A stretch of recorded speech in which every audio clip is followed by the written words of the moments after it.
What's going on, guys? Thanks for tuning in to another episode of the Red and Gold Standard Podcast. My name is Zach Hernandez, and as always, I am joined by my co-host, Mike Andrews of Nothing But Niners. Our guy, Matt, isn't able to make it tonight, so it'll be Mike and I holding down the fort.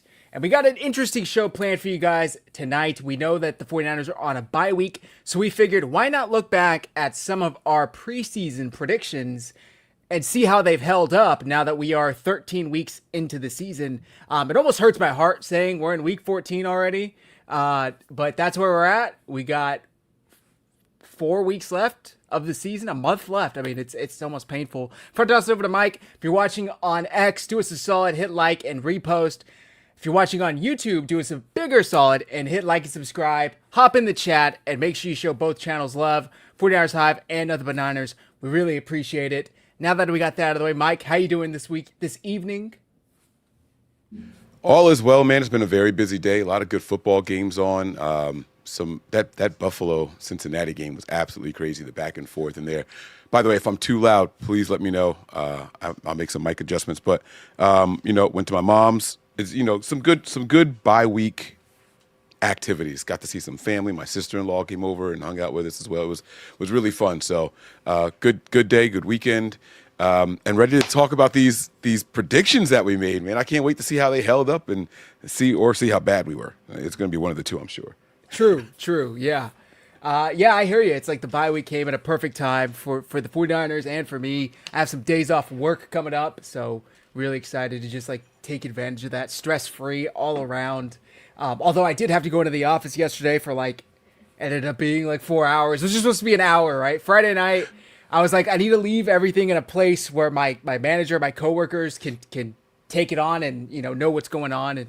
And basically, I had my niece's concert she's a senior in high school.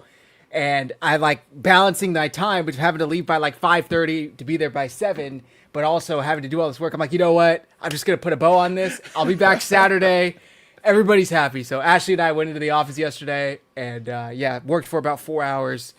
And so we were going to come live to you guys yesterday, but that's why we couldn't. So it worked out. Yeah, I was going to say, if they only knew how many times we tried to do this show, this same exact episode, like we've had this one planned for a while, but, the stars just weren't aligning for us. And unfortunately, even still, Matt couldn't be here. It's just, it's kind of just how it is sometimes. But, we're here now, though. Yeah, exactly. That's what matters. We hope you guys are having a great Sunday. Hopefully your weekend was great. We are now in December. First week of December is over with. Hope your Christmas planning is going well. Christmas shopping is going well. I'm getting married in about 3.5 months. So that's kind of been taking up all of my mental space in planning. But it's coming along. We have like 3 or 4 major decisions left to make. So that's pretty good compared to where we started. But Mike, before we get into the predictions, the 49ers, without even playing today, won. They moved up. All right, I'm listening. They moved up to the 6th seed. So no matter what happened, because the Packers and Bears played each other, somebody had to lose that game. The Packers ultimately beat the Bears. Maybe you could say the Bears lost to the Packers, however phrasing you want to use. Packers come away with the win, and that drops the Bears to 9-4. The 49ers, if I remember correctly, have a better conference record. So they go from the 7th seed 9-4 to the 6th seed 9-4, and the Packers have a better winning percentage. So they jump up all the way to, actually don't know what seed they jumped up to, but I do know they jumped up to the top of the NFC North. I want to say they're the 3, but I could be wrong. So it's awesome. I mean, the 49ers. You're talking about the Packers? Yes, sir. The Packers are number 2. So number 2. So now that's only because the Eagles haven't played yet. The Eagles play the Chargers on Monday night, so if they win, then they can go, then it'll change it up. But right now, you have the Rams with 10 wins, the Packers with 9 wins and a tie, only 3 losses. You have the Eagles with 8 wins. You have Seattle with 10 wins, the Niners with 9. But I mean, that's all wild card stuff. So anyway, they're number 2. They're the number 2 seed right now. Yeah, really impressive stuff. I don't know, man. Jordan Love makes some great throws, and then he makes some of the worst throws you'll probably ever see a starting quarterback make. And he had a couple like that today, and it's like, is this team really a threat? But that's kind of the theme of this year, is that nobody has really separated themselves. Each team is within a game. Like, For example, look at the Bears today. They were the number 1 seed in the NFC going into today. They lost. They fell all the way to the 7th seed. Like, it's just wild how close the NFL is this season. Especially the NFC. Yeah, I mean, I was watching the Steelers game. I didn't realize the Steelers were still in playoff contention. Like, I'm feeling like, man, they're having a really shitty year. Like, I know a couple Steeler fans that, like, Aaron Rodgers may have been a mistake and the defense isn't showing up the way they're supposed to. They're talking all this crap, and I'm like, wait a minute. Are they ahead of their division? Like, are the Ravens that bad? Like, what happened to that division? And, like, well, it's a fun year for NFL, man. It's crazy, too, because the Steelers had, like, a 3-game lead on everybody else. I'm pretty sure they were, like, 5-2 a few weeks ago, and they kind of tripped and fell, while the Ravens went on like a 4-game winning streak. Now that loss on Thanksgiving put the Ravens back, so now they were tied. But the Steelers won today, and I think they moved up to 7-6, whereas the Ravens are 6-7, so they dropped down and maybe they're out. The Bengals, unfortunately, seems like their season ended today with the loss in Buffalo, which you guys were talking about earlier was a hell of a game. Joe Burrow with 2 of the most unfortunate picks you'll probably see ever. I don't know, like just tip pass after tip pass intercepted. One was a pick 6. So we'll see. But yeah, the 49ers didn't get that much help, I should say. They did get a little help. The Packers won. The Saints won. But the Rams beat the Cardinals and the Seahawks beat the Falcons. So there were a couple extra chances. There's still one more tomorrow night when the Chargers play the Eagles. That could help the 49ers, but we shall see. We shall see. Yeah. Fun stuff, though. I think this is the kind of year the NFL really wants, especially with them introducing the gambling ads and all that stuff on their websites and in the red zone and everything, right? Like, I think every team in the NFL, outside of like the handful at the bottom, right? Everyone feels like my team has still got a shot. We're still in this thing. You know, our 9% chance is really there. So this is good for the NFL. It's a good year for them. Well, I didn't realize that. Rams-Lions next week. That's a good one. All right, we'll see. Right, yeah. Yep, we got to see if Goff can get a little bit of revenge, man. He can help us out there. Yep. All right, so let's get back. And we're looking back on old episodes. This was from May 14th. We have some episodes in May. We have some episodes in June. And some of the predictions we made, we're actually pretty surprised at how well they held up. There was one that I wanted to play. Let me see if I can play here. Matt's not here to get his pat on the back because he was correct on a lot of his predictions, but we'll celebrate him in his absence. So let me pull this up here. Yeah, no, Matt was in his bag in this episode, man. And again, we weren't perfect. We were far from perfect during this, but man, it was a lot of fun to go back and listen and hear like just some of the stuff that we hit on. All right. So let's see where this is. Hopefully I got this timestamp right. Defense last year was so soft defensively, particularly against the. I mean, you see gap, you hit gap, and that's kind of where it is right now. So, I don't think that the positions require a ton of learning on the fly. I think actually Nick Martin is going to have the biggest adjustment on the defense right off the bat. That's the one position where it's like you got to be able to defend the run and the pass in different types of ways. And, be a sideline to sideline guy if you're going to step into that position. Upton Stout probably going to play the nickel, just cover the guy, maintain zone integrity. There's simple things there. Offensively, I'd be more worried, but there was a stat out there, Zach, I don't know if you saw it, but that even with all of the injuries at the 49ers. Oh, right away, who has faced the biggest, hurdle of learning the defense? Nick Martin. He nailed the Nick Martin pick right there, man. He also was right. They're just going to plug in Stout to the nickel. Like it was, man, give him some horns there. That was good. Talk about the offense a little bit more. They need to stay focused. How bad they were, I don't think it's hard to. And then he gets into another prediction here of this entire team, and that's going to be the Mike most as well. improved down that is where they would give up. Very, very important. There's no if. There's no if. I broke down that man's presser. I'm telling y'all right now, that's going to be the most improved phase of this entire team. Sorry, I missed it, but you're talking about special teams. 49ers special teams unit. And that's yes, sir. Because I expect a lot of this new defense. Well, Mike, considering how bad they were, I don't think it's hard to improve a lot. Well, no, but If they went, if they went from where they were is, last year to league average, that would be the biggest improvement of any. You know what I mean? the defense was really, really bad, also though, like really bad. They So that's weren't why I'm like saying that. they weren't 32 of 32 though. Did you, Zach? Remember that thing? Expected point or points lost on special teams or whatever, and the 49ers were like minus 56 points. Yeah. Like, dude, if you go to league average, Yeah, the same type of laugh. That's nasty. Oh, that's funny. That's nasty work, man. Yeah. I think you then guys that talk would be about it a the little biggest more here. improvement that you can make. Like, you could go from 25th defense to first, and it ain't go make 56 negative points of. You know what I mean? Yeah, I guess I was so disappointed in the defense. I always expected the special teams to be bad since we hired that guy Schneider. So it never was like a surprise to me. I think I was very disappointed with the defense this past year, especially in the run game. So maybe I view it different than how it actually was. But I just think that special teams unit is going to be like not just good. I think it's going to have its special moments. I think it's going to have flashes. There's going to be times where it's like, oh my God, like teams are in trouble. Like they're going to be kicking away from people. They're going to be trying to, come up with like the fakes and all that stuff, the disrespect. It's going to stop. You know what I mean? Like you're going to see more teams going for it on fourth down because they don't want to go up against the Niners special teams units. Like that's what I'm expecting. Yeah. Mike, that's a great take. And mind you, was- this was in May. This was before the 49ers even acquired Sky Moore. Right. This was me saying this based off of a presser. Like you could just see and hear the passion when they introduced Boyer to the 49ers world, right? And it was like, this guy cares. This guy gives a shit. This guy is I can tell the moxie that he's going to have, and it's paying dividends now. And one of the things that, we've seen the ebbs and flows, even of the special teams, I think that throughout the season, we were kind of frustrated with them. It started off good.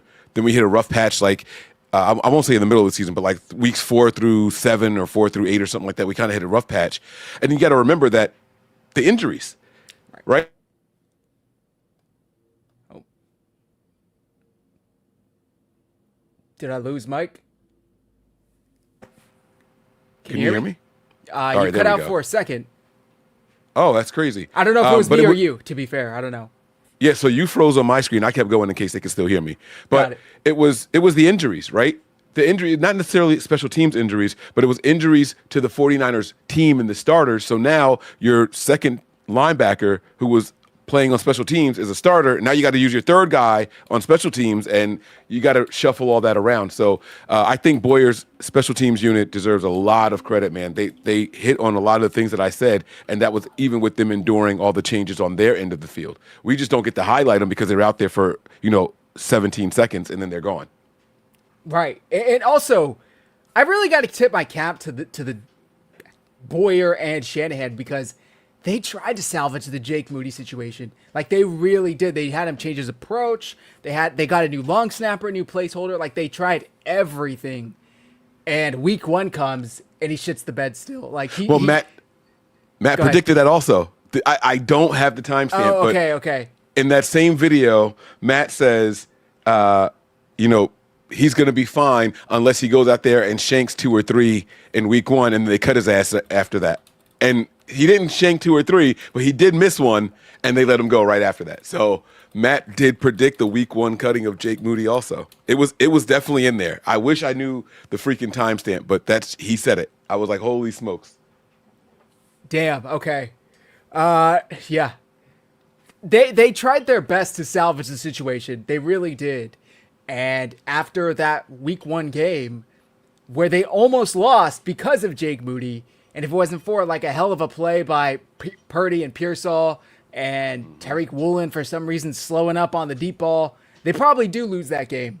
But the 49ers made the right choice, cut Jake Moody, picked up Eddie Pinheiro, and they haven't looked back. And their special teams EPA, even with that week 1 debacle, it's still got up. I think they're number 2 in the NFL behind the Seahawks, who had another special teams touchdown today with Rashid Shaheed. I saw that. Insane. Did you? Kyle Shanahan does like his weekly interviews with NBC Sports Bay Area, and he talked about the special teams this past week. I wish I had the clip, but he talked about it being a weapon. For the first time in his career, it's a weapon for his team. Now, Mike, one could argue that hasn't been the case before because of his own neglecting of the position, but it was almost like okay, let's just go over and get this done with. You know, they drafted Jake Moody very highly, and they were like, hopefully, Kyle said, if I never have to watch another kicker again, that will be my dream. I would be very happy never having to watch special teams tape again. Why is he so, like, anti-special teams? It's a huge part of the game. What do you think it is? I think it goes back to what I said about us not realizing the injuries for Boyer and his teams, right? It's because in Kyle's mind, you guys are out there for 12 to 17 seconds. That is it, right? Where the defense is on the field for at least a minute and 21 seconds if you go a quick 3 and out, right? You're out there for a minute 21. The offense is out there anywhere from a minute 21 to a 9-minute drive. You know what I'm saying? So he has more eyes on that. And it's just like, yeah, I don't care. Like, I need to focus on what I see more. But he has to understand that special teams can be and now is a weapon. I think we need to get another punter.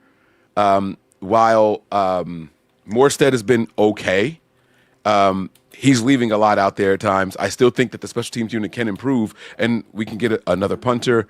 The Niners are going to need to make sure we have young gunners out there as well. But, you know, I'm happy with it. But I do believe that's why Kyle struggles with accepting that this is a major part of the game. I don't think he views football as 3 phases. I think he sees offense and defense, and then there's what happens in between. Right. I almost also feel like he thinks my offense can be so good, I don't have to care about that part. Like, it shouldn't come down to a kicker. It shouldn't come down to... You would think after that 2022 Green Bay trip, I think it was 22, with Jimmy Garoppolo, the block punt that Talanoa Hufanga recovered for a touchdown. Like, you would think after that game, his philosophy surrounding special teams would have changed, and he would have realized, wow, this could be a really big, weapon or opportunity for us to change the game. But it took up until this year, unfortunately. Now, with that said, the 49ers have, like I said, the second best special teams unit, according to EPA, in the NFL this year. And if you would have told me that a couple of weeks or months ago, I would have laughed in your face because it just hasn't been in the cards for the 49ers. But acquiring Sky Moore, acquiring Eddie Pinheiro, changing the coach out to Brant Boyer, they've done a fantastic job. And it really does seem like each time Sky Moore goes back to take a kick, he could take it to the house. I mean, he hasn't done it yet, but boy, has he gotten close twice. One, he got down to like the 2-yard line. And this past week in Cleveland, he had like another, 60-something yard kickoff return. So, yeah, 62 or something like that. Let me tell you, I will take that all day. You never got to get him in there. But if you give me 2 or 3 times a game where you can get that ball past the 50-yard line, that's worth it. That's why I'm saying we got to get a punter to match that kind of energy now. I want to get a guy that can – I've seen some punters do some amazing things this year, man. I've seen the ball get booted what looks like 63 yards, right? And then it bounces at the 3 and goes straight up in the air and comes right back down to the 3. It doesn't go into the end zone. Like, how can you get the ball that far and then get that thing to bounce straight up in the air and let your guys recover? Like, there's some very special punters out there, and it's got to be a phase that's respected, man. You got to go out there and take advantage of it. So this is all due to Jake Moody. So I'm going to give a round of applause here to Jake Moody and the Niners drafting him, and I'm going to tell you why. Sounds crazy, right? I know it sounds absolutely crazy, but hear me out. Jake Moody is the reason the 49ers special teams unit is as good as it is now. Excuse me, bitch. Please elaborate. Had we not drafted him as highly as we did, there wouldn't have been so many people talking about how bad he was.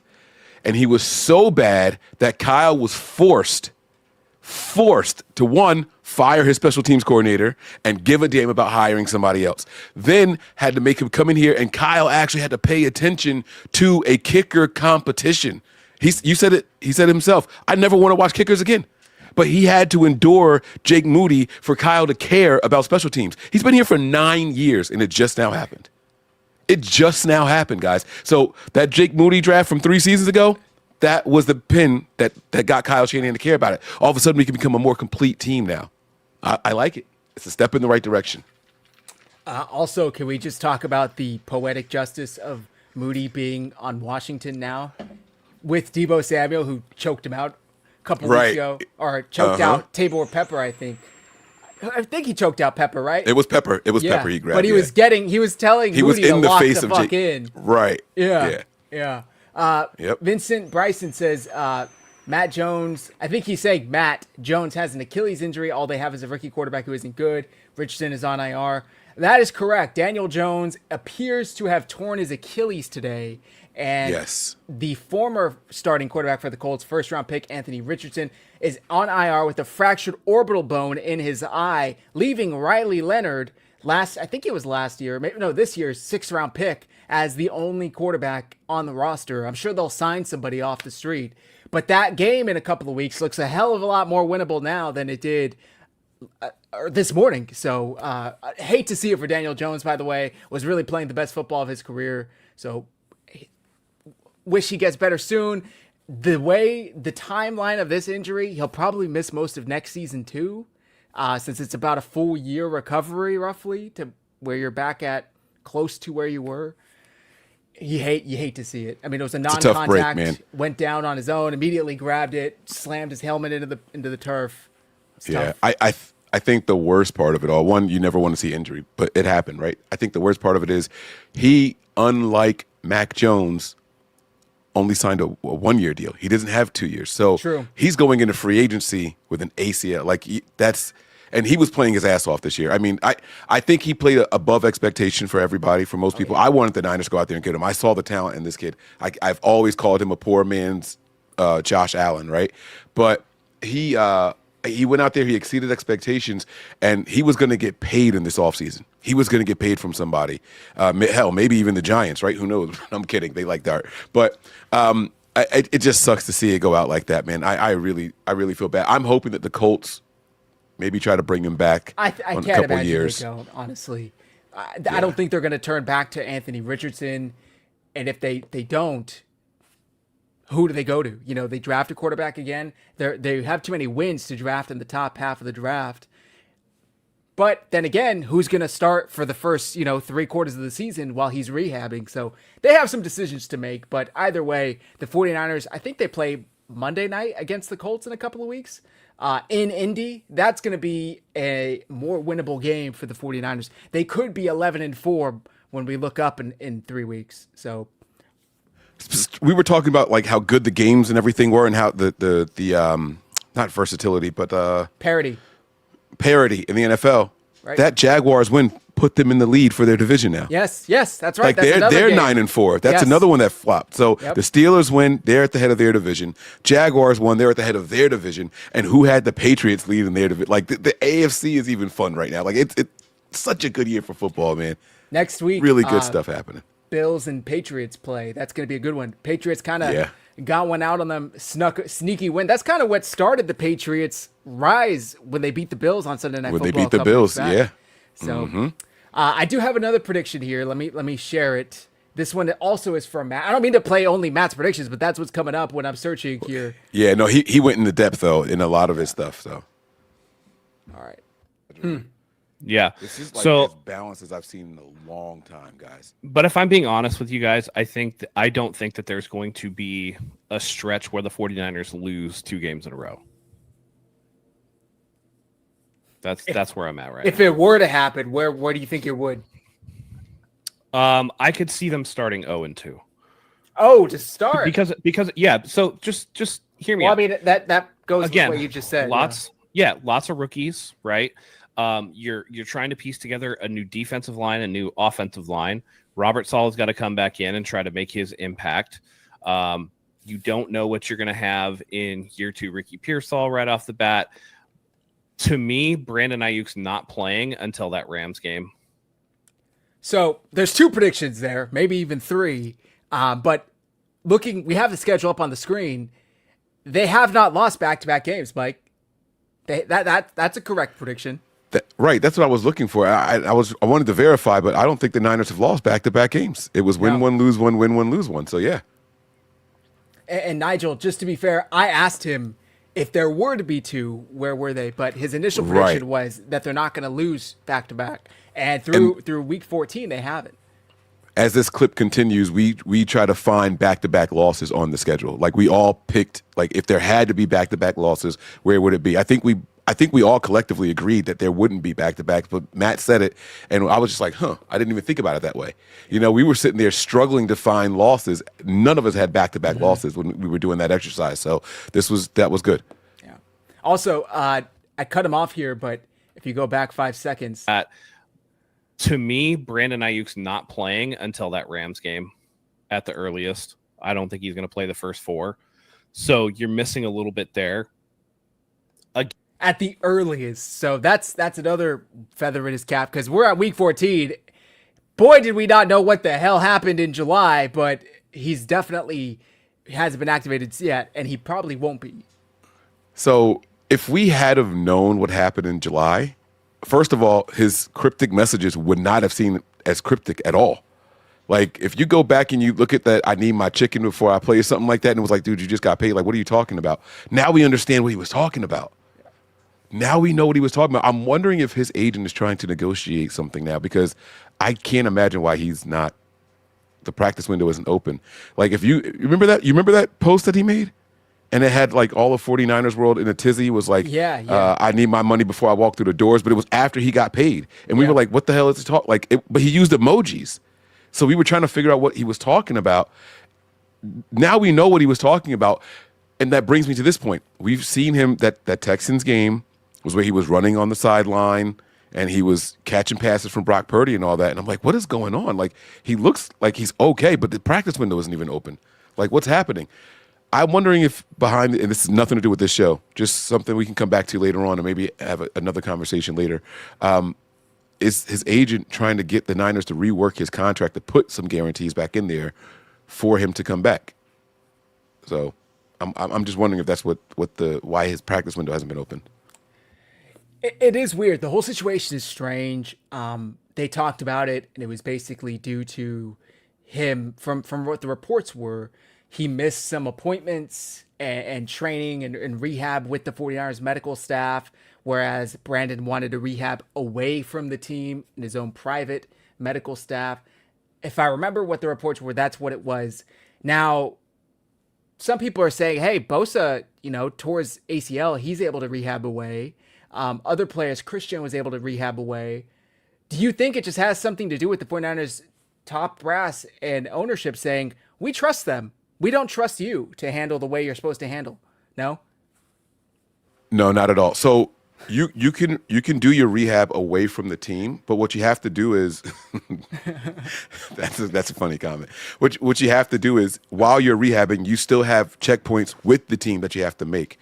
And so from what I heard was that it was conflicting. Like, he's with a specialist, he can only be seen on this day, but it's also the same day that the Niners needed him to check in, and it just kept conflicting. I don't think he realized how serious it was. I don't think anybody realized how serious it was. Even Kyle said he was disappointed in the situation. I don't think he was disappointed in Brandon Ayuk.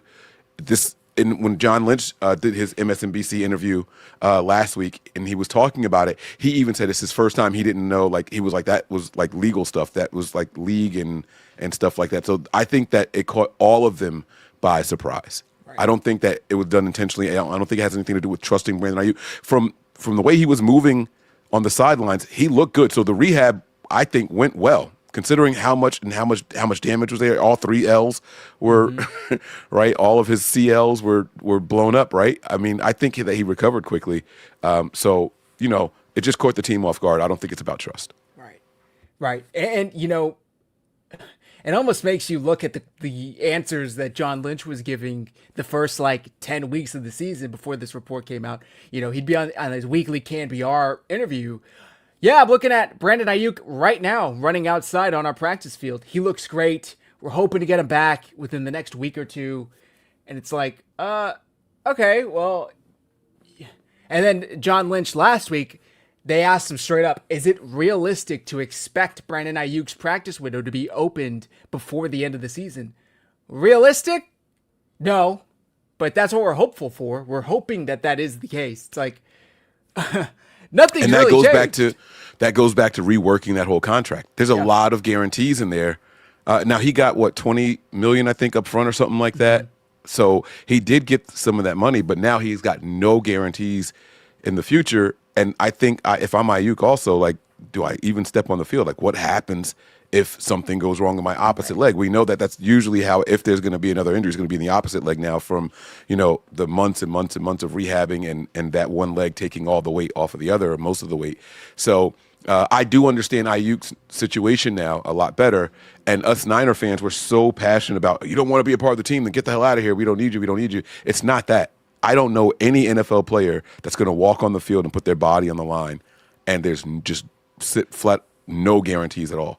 Like, even if I get hurt again, like, it's just, oh, well, like, now you're just a free agent and you're Daniel Jones. I mean, Like, it's tough because of how the contract negotiation process went. I mean, Brandon Ayuk even said himself, I probably made it tougher than it needed to be. Like, that whole thing dragged out, publicly asking for a trade, publicly wanting to go to, Washington or Pittsburgh.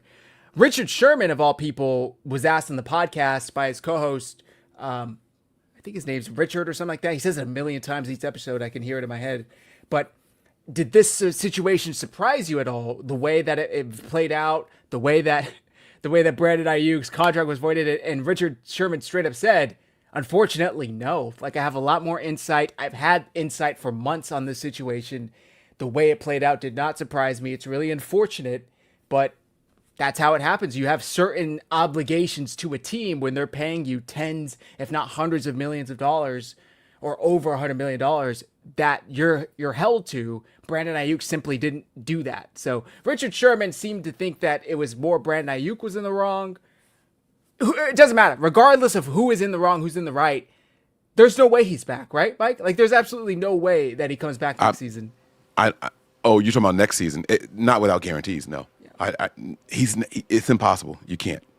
And so they have to rework that contract. That's the only way to do it. And that's why John Lynch is like, well, I can't rework this contract now. Like, if the team isn't going to rework the contract, Ayuk's not coming back. It's that simple. And I really don't see what incentive the 49ers have. Now, to be fair, outside of Ricky Pearsall next season is a whole lot of question marks. You may even argue Ricky Pearsall is still a question mark. Now, he started really great this year, but he had the injury. He hasn't come back the same way. Well, I shouldn't say he hasn't come back the same way. Production-wise, he hasn't had the numbers the way the first month of the season before he got hurt in that Jags game have looked. So we'll see what the 49ers do. They may be more likely to bring back Juwan Jennings, who they restructured his contract this year, than they are to Brandon Ayuk. Mike, I feel like this all leads to a wide receiver in the first round again. Am I crazy? I don't think so, man. And as much as I would want them to get some offensive line help or an edge guy, even like to go opposite of Bosa, it's looking like that one of those first. The good thing is that there's going to be a lot of good wide receivers in this draft. They should be looking at a guy like Tate from Ohio State, who should be draft eligible after this season. So we'll see. But we'll see. Yeah, it's definitely going to be an early pick for a wide receiver. Yeah. So we'll see what that ends up looking like for the 49ers, but they have their hands kind of tied in this situation. Brandon Ayuk, contracts, guarantees, future guarantees voided. It's a really weird situation, but we'll see. All right, back to these predictions. I do have a couple more. Let me play this here.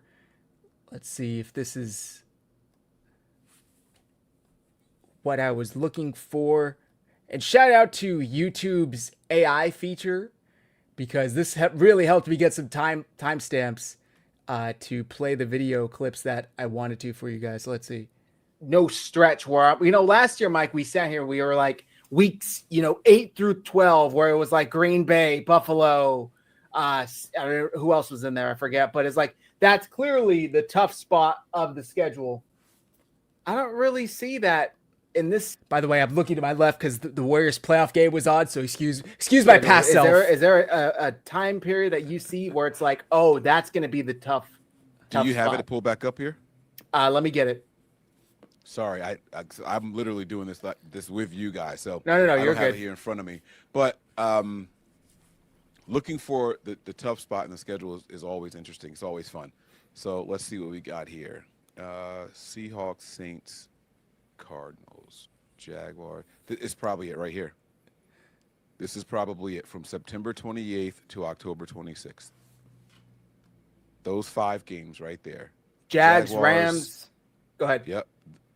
You got the Rams, you got the Buccaneers, you got the Falcons, and then you got the Texans. Those are going to be the teams that are the toughest on the schedule. You got the division opponent in there. I respect the Texans and what they do. The Buccaneers, if I'm not mistaken, won that division like 2 or 3 years in a row or some shit like that, right? So you gotta give them their props. And then I know Matt said he wasn't really worried about Jacksonville. I don't usually worry about Jacksonville either. I always have this fear of the unknown. I mean, fortunately, it'll be his 4th start at quarterback, so we'll get to see what's kind of cooking over there. Not cornerback. I apologize. The corner, right? They got Hunter, right? Isn't that who Jacksonville took? Travis Hunter. Yeah. Travis Hunter. So, I'm not really, but it's the more of the fear of the unknown. I feel like the Jacksonville Jaguars had a pretty solid draft, so they're going to start getting their legs about themselves around that time as well. But the good news is that's a home game. So the red ones are home games, the gold ones are away, and then anything next to, if you see initials next to the week, that is the primetime games there. That's a pretty good prediction, Mike. And we were trying to find the toughest part of the schedule. It's hard for you guys to see since I'm playing a video, but the stretch that he talked about, Jaguars, Rams, Bucks, Falcons. You should be able to zoom in on your web browser, though, if you just pinch and like spread it. I don't know if yours, are you on a MacBook or no? No. Like if I put my fingers on my keypad and like just zoom in, it does it. It doesn't, yeah, unfortunately. Oh, okay. Let me see if I can pull it up, though. That's so weird that mine does that, but it zooms, but the screen stays the same. Oh, okay. Yeah. So it's zooming. Okay, I see what you're saying. I got it here, though. Let me pull this up. Open a new tab. And that's when we started every other game. Like those are the losses there. Why is this so blurry? It's all right. We can see it though. It's good. Here we go. This is probably better. Yeah. So you talked about starting at the Jags, and let's just take a reminder back through memory lane. The 49ers started off the season 3-0. They beat the Seahawks, beat the Saints, beat the Cardinals, and then this is where their win-loss, or loss-win, I should say, stretch came. They lost to the Jags, they beat the Rams, they lost to the Bucks, they beat the Falcons, and then they lost to the Texans. Yep. And, excuse me, you correctly predicted the Jags loss. There it is. Yeah. So I think that was the toughest stretch of the Niners for the Niners that season. It was, yeah. So far. Pretty good prediction. Because that's really how it's played out so far. They beat 3 straight to start. Loss, win, and then another loss. But then since Purdy's been back November 16th, 3 straight wins. That's right. Those, loss, win, mismatches have been sandwiched in between 2-3 game winning streaks. So they now are on their bye. 4 games left when they come back. Tennessee, Indianapolis, Chicago, and Seattle. Now, those last 3 of the 4 look pretty tough. To be fair, Daniel Jones tore his Achilles today, so now maybe only 2 of the last 4 look really tough. But the Colts still have a great defense. They still have Jonathan Taylor. That game is not an easy win still, so just something to keep in mind. What is this comment? Zach calls the police. I don't know. All right. That was a good prediction, Mike. What made you think? You mentioned Travis Hunter, but what made you think that the Jags were going to be a tough outing for the 49ers?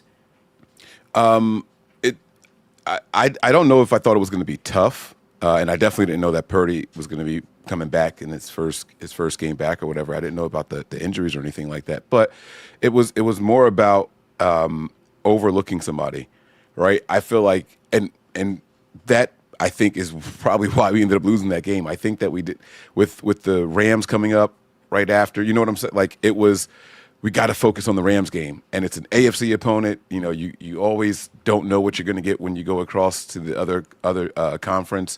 So that's where it would start for me. Yep. And I know that Texans defense has been tough and respectable. So D'Amico against Kyle, and you saw how bad we looked out there. So yeah, I mean that's why I honed in on that area.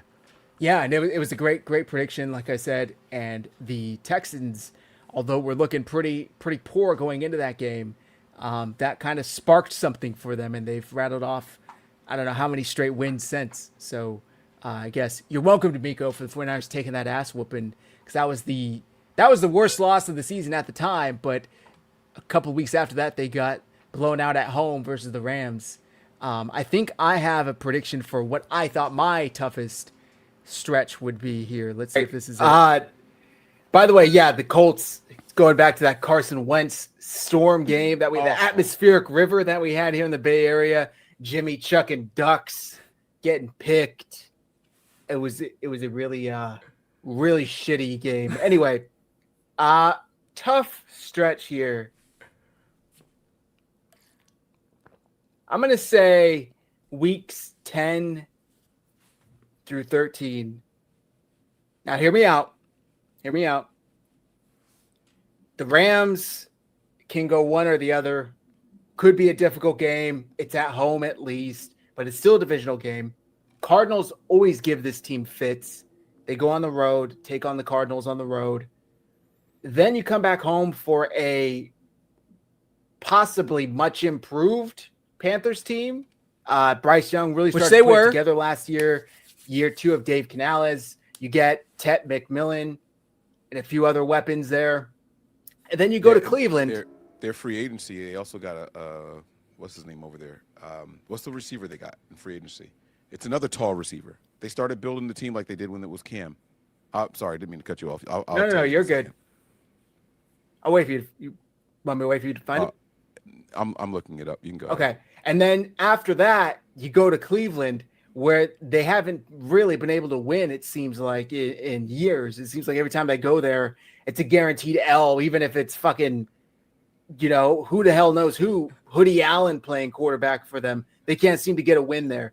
Maybe things are different this year, but that, in my opinion, could be a tough stretch for the 49ers. Ian Sharp says that, yeah, the Browns defense. Now, I was right about the Rams. They did lose that game to the Rams, but they beat the Cardinals, they beat the Panthers, and they beat the Browns for the first time since 1984.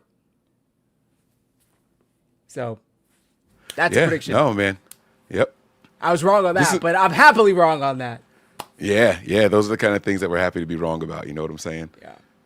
I'd like that all of us said that we were probably going to lose to the Browns, and we finally got the win. So we need to predict losses for the rest of the season. Yes. Kind of reverse jinx it. You know what I'm saying?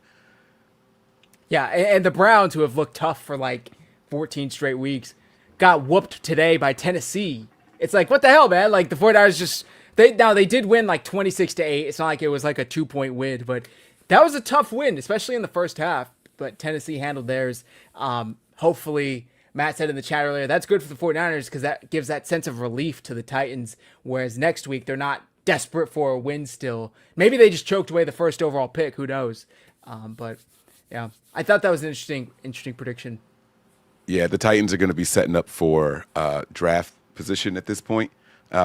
Maybe a new coaching staff. Who knows what they're going to be doing over there? So it definitely helps us out with them getting that win today. Yeah. And one of those teams had to win, right? Like, that's the other thing. We talked about it earlier with the Bears and Packers, right? Like, one of these teams had to win, and that offense for the Browns is just so disappointing. But kudos to the Titans today. Yeah.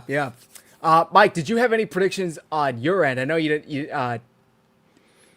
Did you write down any win totals? I'm just. So I have all of our wins and losses. Matt had us going 12-5. I had us going 14-3, so I'm wrong there. And you are holding tight, 13-4. You are holding tight right there, 13-4. So hopefully we run the table here, and you're right, man. But you and Matt are right there gunning for who's going to be the champion of the record prediction. So I like it. I don't see us losing more than one more game. Right, I right. told you guys 5 out of 6. We are now 3-0, and out of those 5, right? So since our last loss, so there it is, right there, man. We're holding tight, man. We're holding tight. Did you happen to get who we said we were losing to? If you didn't, it's All right. okay. Let me look at the notes here. Yes, I do. So 1, 2, 3, 4. You had Atlanta, Chicago. No, wait, I'm sorry. Yeah, Atlanta, Chicago, Browns, and Texans. So you were right about the Texans. We haven't played Chicago yet, and we played Atlanta already and the Browns. Okay. So you get 1 out of 4. those are yours. Right. My losses were Rams, Browns, and Colts. So Okay. we haven't played the Colts yet. So 2 out of 3 there. And then Matt was Hawks week 1. Again, and his was all about how we had the rookie defense out there and just no idea how they were going to look. He had the Rams. He had Houston, Chicago, and Cleveland. Hawks, so we haven't Houston, played- Chicago, Cleveland, Right. So we beat the Hawks in week 1. Houston. We lost to the Rams. Now we lost to Houston also. So now we beat the Browns. So he was wrong about the Browns, but Chicago is his other loss. Damn. Okay. Pretty good. Pretty And good predictions. if we lose that Chicago game, his 12-5 will be the Pretty record. accurate. So yeah, yep. Pretty accurate. I by think that's way, the toughest game on the schedule remaining. Can I ask why you think that's tougher than Seattle? I don't Not think a we're believer? gonna lose. Yeah, At home? I'm watching Sam Darnold, and I know what he's doing. I know the numbers they're putting up, and I know they got a top 5 offense and top 5 defense and all that stuff. Here's the scary part about it. It could be for number 1 in the division. It could be. We're right. This division is literally a half a game separating the top 3 teams. So we gotta see how it plays out. But we got the Rams out of the way. We're not worried about that. And I think Seattle plays the Rams, right? Yes. Don't they have that matchup coming up soon? They play them. Let me see. I'm going through the schedule here. They play the Colts next week, which, of course, Daniel Jones couldn't have torn his Achilles 2 weeks later. I'm kidding.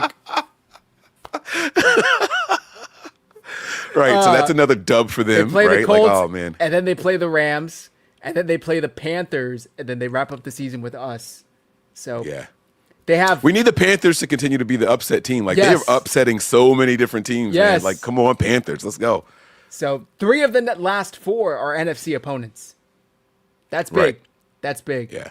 Whereas the Rams, their remaining schedule is next week they play the Lions at home, and then they go to Seattle.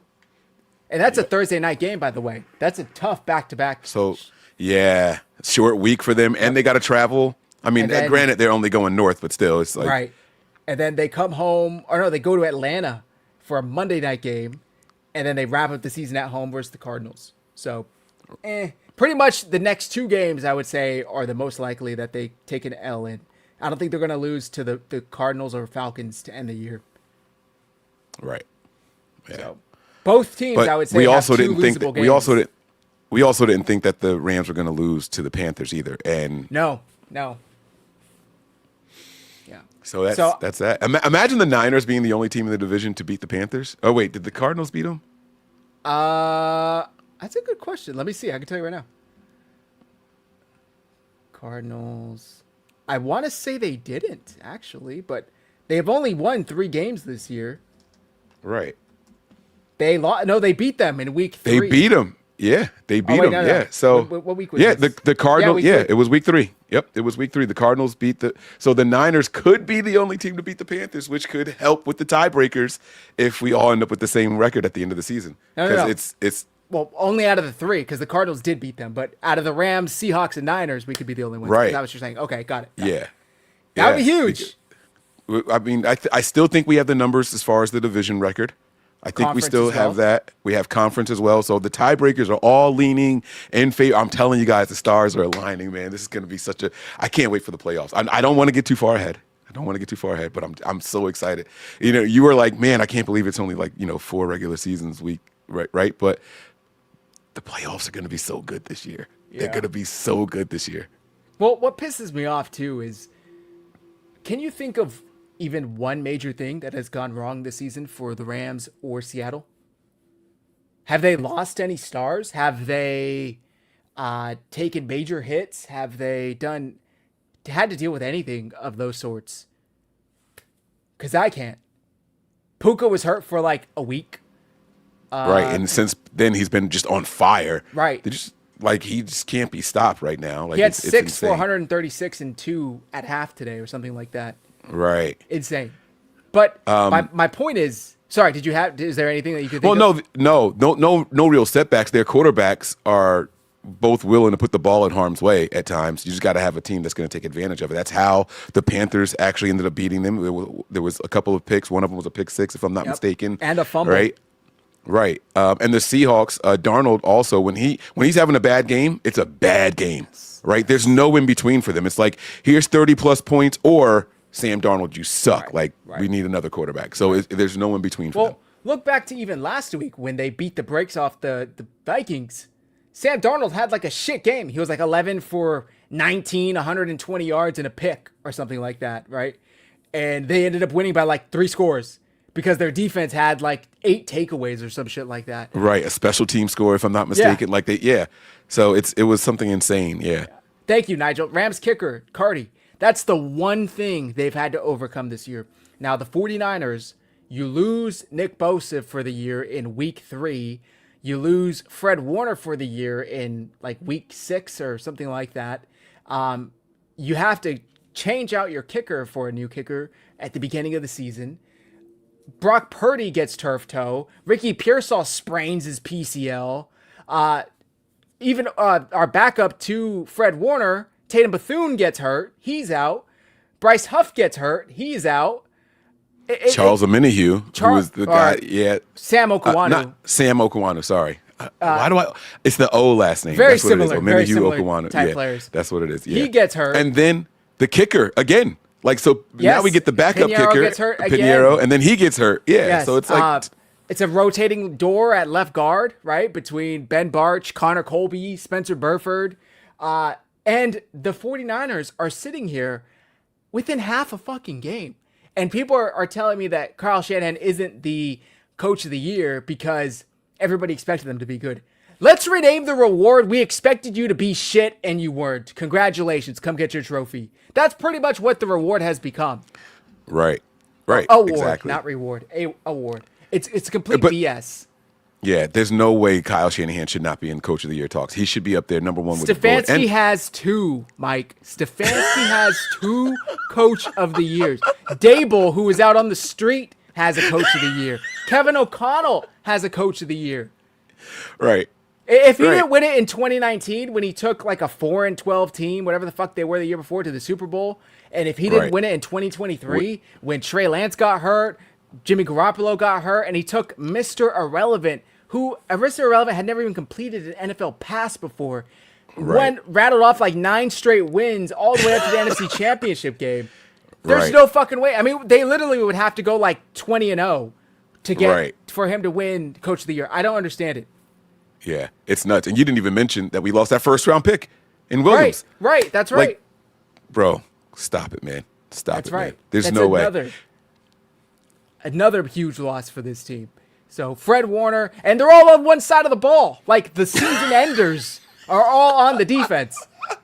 Now imagine this defense if we had if we had Nick Sorensen still in as DC. Ooh, man. If we had all those pieces last year, take away Michael Williams, and we still were like bottom third in the NFL, this defense would be looking horrific. We'd be looking like the Bengals defense, putting up historically bad numbers. Mm-hmm. Yep. Yeah. So, and you talked about, you didn't even say Juwan Jennings missed some time, George Kittle missed time. Like we have been running through everybody on this roster. And so that's one thing that I think people are kind of overlooking about this Niners team. There is no such thing as like untested depth here, right? Like if something were to happen to someone, we know that the next man up, it might be a step back, but they've gotten some experience this year. So everybody is going to be ready. Everyone's going to be ready at all times. So I'm fired up for the way this is going to wrap up for us, man. I really am. Right. And just like Ian Sharp says, thankfully they had Mac. Mac Jones, you could argue, saved the 49ers season this year. Like, really came in, played extremely well for a backup quarterback. And you saw what made him a first-round pick, right? Like, you saw the talent. You saw the mental capability of running Kyle Shanahan's offense. And he made himself a lot of money. Mike, we did our past predictions. Let me ask you for a future prediction. Do they trade Mac Jones this offseason? No. Really? I don't think they... What if Minnesota calls? Now, I don't think they will, but what if they call and say, hey, we'll send you a second pick for Mac Jones, then second-round pick? He's gone. If anyone's going to offer a second-round pick for him, he's gone. Third-round pick, they're going to say no. They're going to get a third-rounder when he leaves anyway. Right, exactly. That's what I'm saying. So a third rounder or less, it's not going to happen. But he's under contract another year, so that's what makes it so good. He has all of a sudden become like the most valuable quarterback. That sounds wrong. It's valuable backup. Yes, yeah, there you go. Most valuable backup. Like he's now an asset. Yeah. He's officially an asset, whether he's on this roster or they move him, because he's gonna be here. Yeah. I think he's gonna be here though. Yeah. Now hear me out. I love Brock Purdy. I have his jersey framed right there, autographed, thanks to my dad. I think the 49ers would be stupid to move Mac Jones because Purdy hasn't finished one season healthy yet. You signed him for 2 years. I think you should take full advantage of those 2 years and allow him to be here just in case something happens to Brock Purdy. You have that type of insurance. Unless you can get another reclamation project, because Kyle Shanahan's turned out these quarterbacks like, well, I shouldn't say turned out. He's all right, Puff. Sorry. Speaking of that, I saw this. I started watching the documentary last night, man, and I saw this post that made me cry tears. They said, I just finished watching the Diddy documentary. That man was sick. We got to drive a dildo through his heart like a fucking vampire.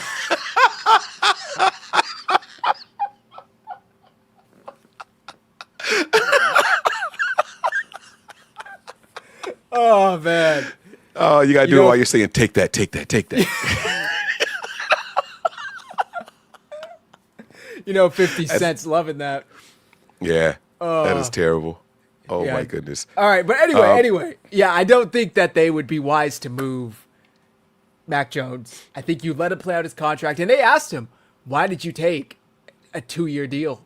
Knowing that you could have taken a 1-year deal and try and, relaunch your career elsewhere. And he's just, Mac Jones, typical Mac Jones fashion.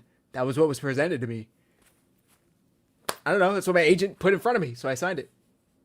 And I'm sure other teams were in on him, right? But everyone else was probably looking at just a 1 year. Yep. 1 year. The Niners said, yeah, no, we'll give you 2. Come on, let's go. Yep. Let's go.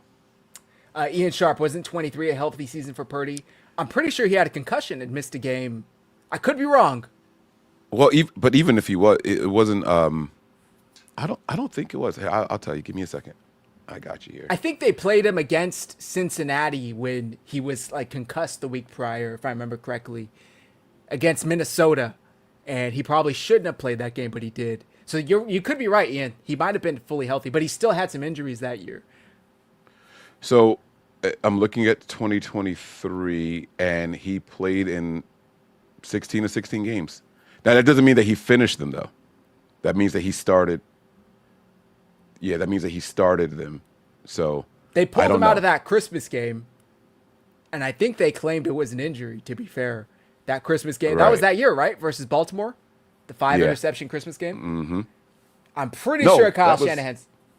That was last year, wasn't it? No, that was 2023.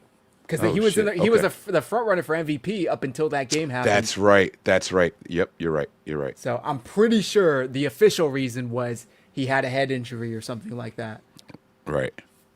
Just saying. But still, since then, he's been, dinged up here and there. We've been dealing with shoulders, we've been dealing with legs, and so let's go ahead and, keep some good insurance here, man. Yeah. Okay. Any other predictions you wanted to give while we're here? Moving forward, looking forward. Yeah, so I'm looking at let's look at the rest of the schedule for the 49ers here, and let's just see if we can find a loss. I mean, I really think it might just be the Bears. if I'm being honest with you, and I don't even think that we lose to them. We have the Titans coming up. Then we got the Colts. That's a primetime game. Then we have the Bears. That's another primetime game. Look at the Niners with back-to-back primetimers. And then we don't know what time we're playing the Seahawks. 1 out of 4, right? Just one loss out of 4 is what I mean by that. What do you think? I agree with you, actually. And I think possibly, dare I say, no losses. No losses. Let's go, man. Dare what? I say no losses. Now, Yes. what scares me the most about this, 2 running games, Indy and Chicago.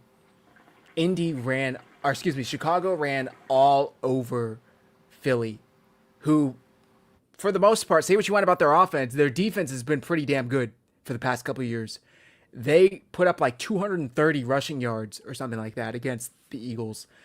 Today, I think Monangai had a solid outing again for them. I have him on my fantasy team. I should know. I started him in fantasy. I think he had me 9 points, 8 or 9 points, right? I got 8. Okay, so he was 14 for 57 in 1 reception for 2 yards. He wasn't that great. But he's been flashing, though. Yes. The reason I picked him up was because he had a good game, I think, last week or the week before. So he's definitely a guy that they're using the right way. I will say this, though, about our run defense.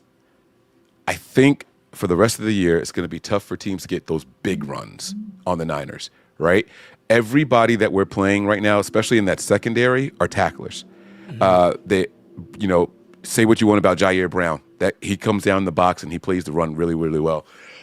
Excuse me, Upton Stout, if he learns to wrap up, plays the run really, really well. And you got to remember all these defensive players that we drafted this year were all because they were run stoppers. That was something else that Matt talked about as well in that prediction show. Collins it was all West. Yep. It was all about stopping the run, less about pass rush and stopping the run. That's how bad we were last year against the run. So the Niners hyper-focused on that. So I think that those teams are going to – it's going to be a good matchup. It's going to be a good matchup. Yeah. And I do believe that Indy is going to be forced to run the ball a lot more now, which could be wear and tear on Jonathan Taylor. So I'm not saying injuries. I'm saying that it's going to be wear and tear, and he might not have the same fresh legs when you don't have a guy that can pass the ball around the way Daniel Jones is doing. So, yeah. And if you lose the scrambling ability of Daniel Jones, so it takes that threat away now. You know what I'm saying? Like, teams had to be a little bit more hesitant because Jones will escape the pocket and move a little bit. You're not getting that with Ridley. What was the guy's name? Riley? Riley, I think, was the quarterback that they had to play. Oh, right. Leonard Riley. Yeah. Leonard. So, motherfucker's got 2 first names. Oh, shit. See, I didn't even. You said Leonard, and I thought about Big Bang Theory. He's like, I hate my name. It's got nerd right in it. Like, fucking Jack Zach over here. 2 first name. Come on, Yeah. man. that's yeah. funny. I think now this could totally come back to haunt me, but here's my prediction. Hear me and hear me well. The 49ers will not lose another game this regular season. I don't see it happening. I think they beat Tennessee next week. I think they beat Indianapolis. I think they beat Chicago at home on prime time. And I think they take on Seattle also at home. Could be for the number 1 seed. Could be for the top of the division. Who the hell knows? Could even be for the last seed, depending on how things play out. And I think they take care of business against them as well. Because until Sam Darnold plays well in a big game, I don't care. I don't buy it. That defense is for real. I don't care about that offense. So outside of JSN, nobody else scares me on the Seahawks. We'll see what happens. I think the 49ers are in a great position. Their defense, a bunch of, battered and tattered guys that are holding on by glue sticks and Band-Aids, but they're finding ways to get the job done. They just had 2 games back-to-back held opponents under 10 points. Now, one may argue it's the Panthers and the Browns, but look at what the Panthers did the next week against the Rams. And the same Browns that beat Green Bay a few weeks back. These are teams that any given Sunday, they are capable of putting up points. I think the 49ers offense is what is going to carry them through the last quarter of the season.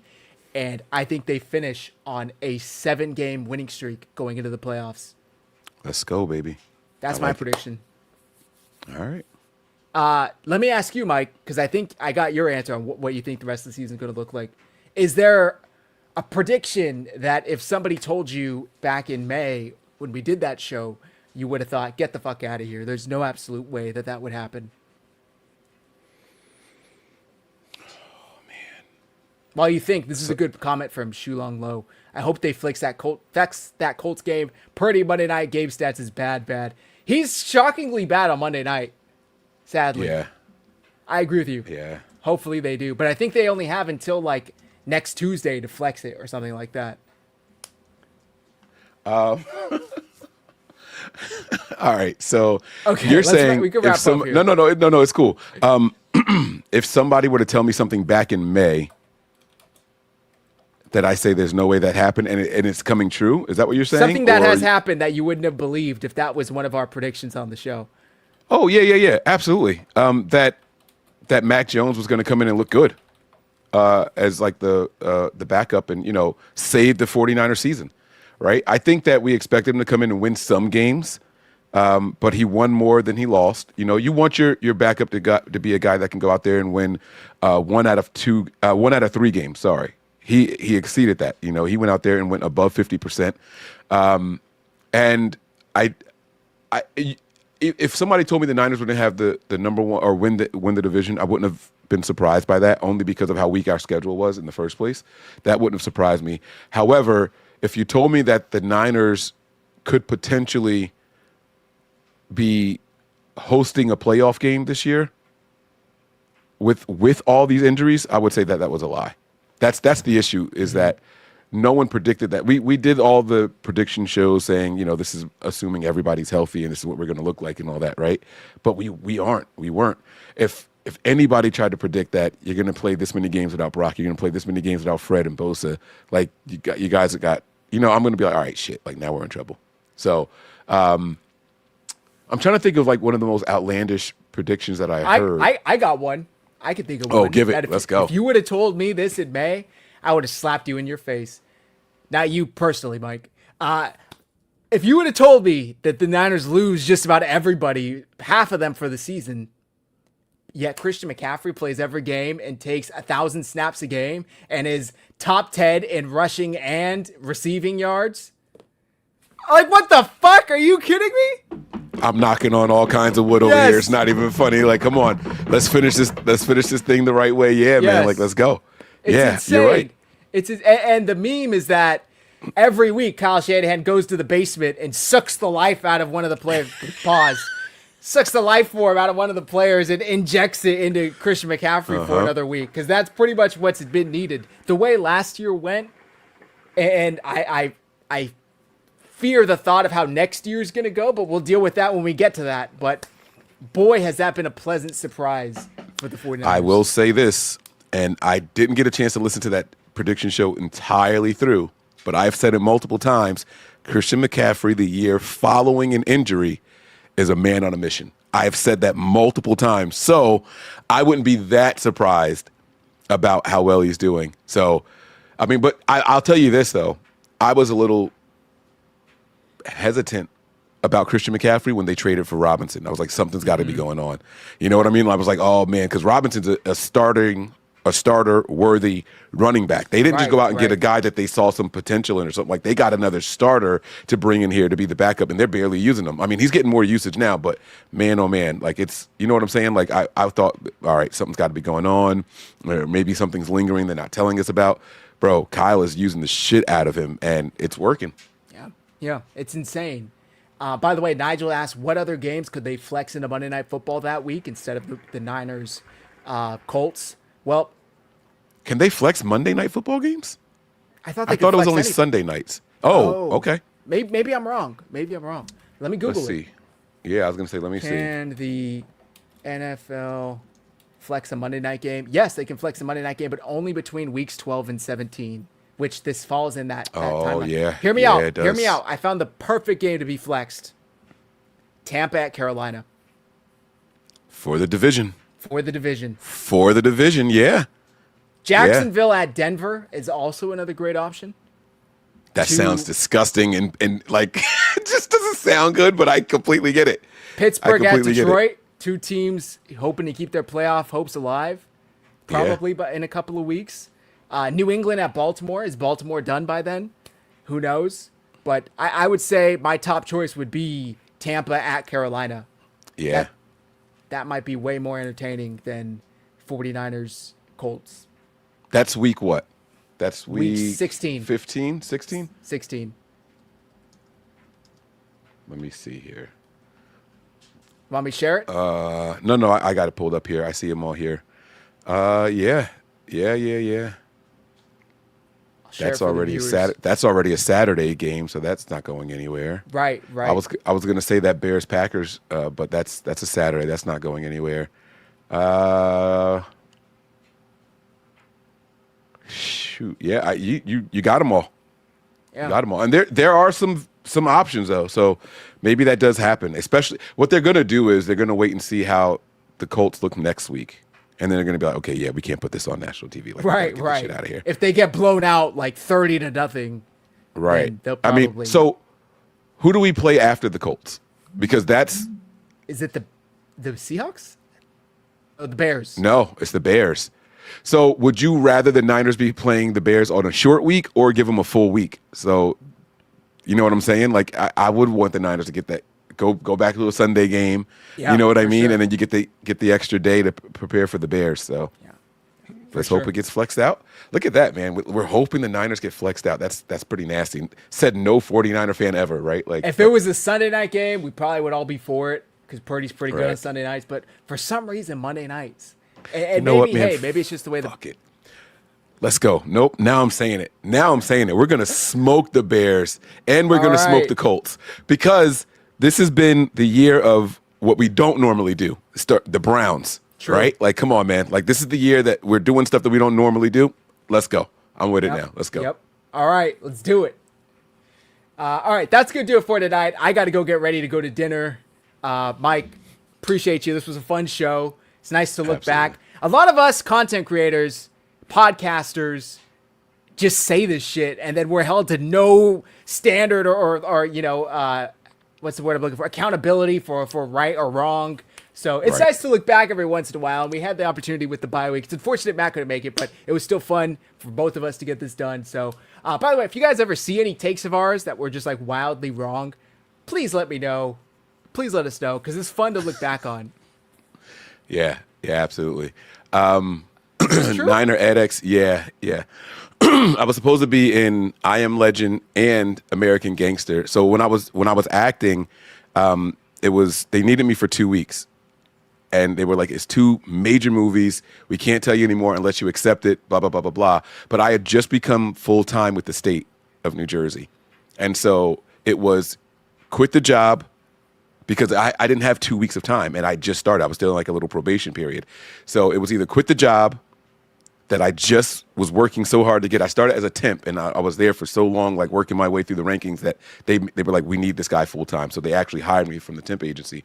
And so I get presented with this. They were like, we need you for 2 weeks. All we can tell you is that it's 2 major movies are being recorded in New York at the same time. And I was like, all right, cool. And I go and talk to my family and all that. And I was like, you know what? I'm going to be responsible. I just got benefits and da-da-da-da. I'm going to do it. So I passed on it. And then I asked the agency, I was like, I'm not changing my mind. Can you tell me what it was? It was to be extras in I Am Legend and American Gangster. So Denzel Washington and Will Smith movies. Wow. They even told me the scenes that it was for. There's the scene where they're all outside in American Gangster where he shoots the guy at the table. It was just people walking in the background. And the I Am Legend scene was where he's got his family trying to get him to the helicopter, and all the people are like, I got to go, take me. I would have been In one the of the beginning? guys in that background. Yeah. So, yeah. It would have just been someone in the background, but, you know, I wasn't stupid ass Mike, like just not trying to be responsible. Being responsible and shit. Yeah. But that led to me meeting my wife at the state and all that stuff. So, you know, it's what. Yeah. So I'm happy with the decision I made. That's awesome. That's a cool story. I didn't even know you acted, so that's news to me. Yeah. Yeah. Well, sweet. Texas touchdown, apparently. Nice. I wonder if the Oh, Chiefs that's right. are close to being eliminated if they lose today.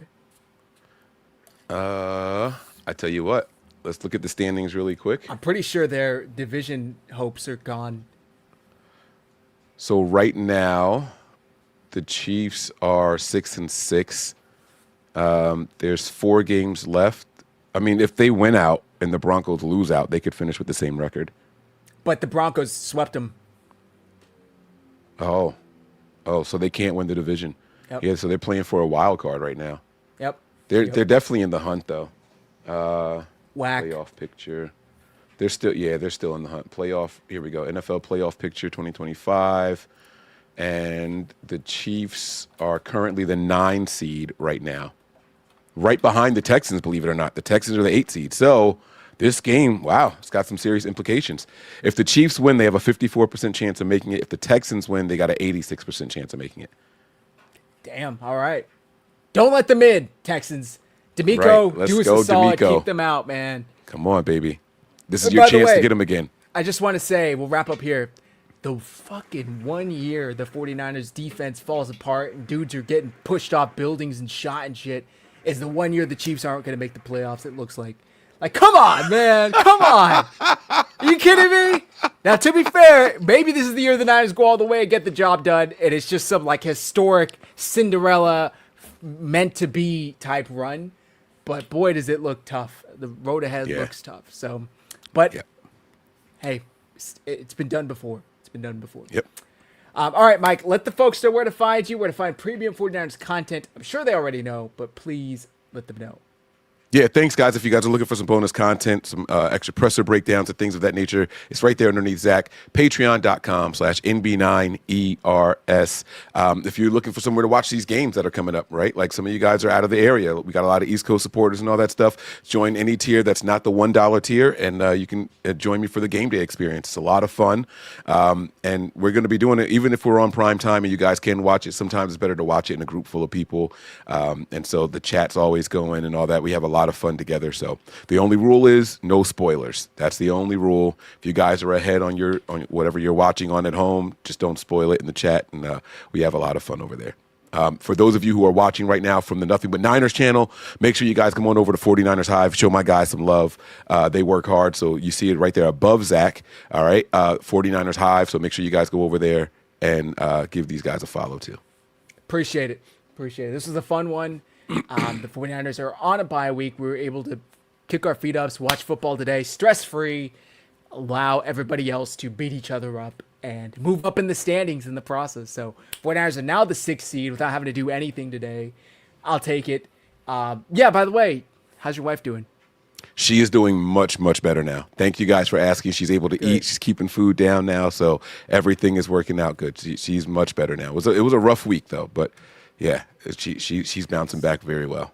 Nice. Ashley had something similar, I want to say about a year and a half ago, where she was just sick for weeks straight, couldn't hold anything down, had nausea medicine, couldn't work.